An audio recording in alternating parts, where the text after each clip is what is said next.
On Friday night, the NASCAR Xfinity Series gathered at Daytona International Speedway for the Wawa 250. This would be the final super speedway race of the year for the Xfinity Series and the final true wild card. Just like in February, Richard Childress Racing's Austin Hill grabbed the pole and led the 38-car field to green for the 100-lap, 250-mile feature.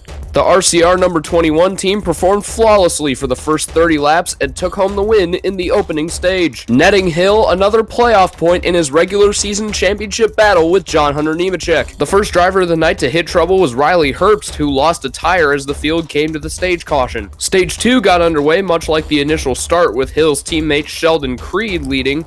The first crash of the race came on lap number 41. Drivers like Brandon Jones, Brett Moffitt, Ryan Sieg, and Joe Graff Jr. were involved. Out of the 4 cars that grocery store chain Wawa sponsored in their title race, 3 of them were involved in this wreck. The only Wawa sponsored car to make it through was the 07 of J.J. Yaley. The second stage, just like the first one, came down to RCR teammates, with the 2 of Sheldon Creed just getting the better of his teammate Austin Hill in the 21. With 9 to go, we had our second crash of the night. Jeb Burton couldn't save it on the low line, which led to a stack up behind that involved Cesar Baccarella, Ryan Ellis, and others. Jeb, who was driving a third Jordan Anderson Racing entry as a tribute to his father Ward Burton's Daytona 500 winning car, was able to continue, but Alpha Prime Racing teammates Baccarella and Ellis were out on the spot.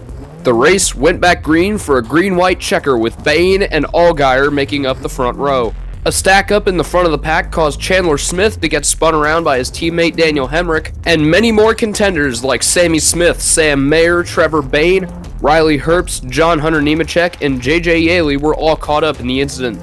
This set up the first overtime of the race, with Justin Allgaier, Sheldon Creed, and Parker Kligerman still heavy contenders for the win. Overtime got underway with Allgaier taking charge ahead of Creed and Kligerman, with drivers like Daniel Hemrick, Parker Retzloff, Anthony Alfredo, and Greg Galding were all sitting back and waiting for the leaders to make a mistake. But we still couldn't get back to the white flag, as Josh Williams, Josh Berry, and John Hunter Nemechek, among others, were involved in a crash in turn number 3. So the field would be reset and we'd wind it back up and do it again.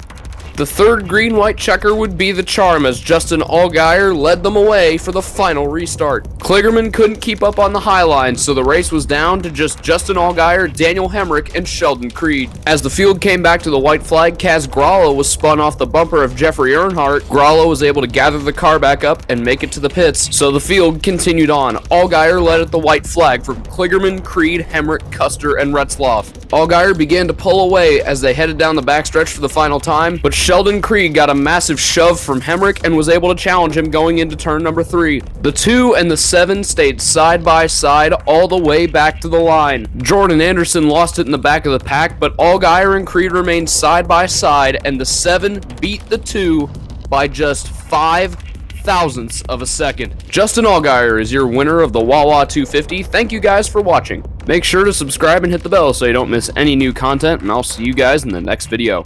Bye.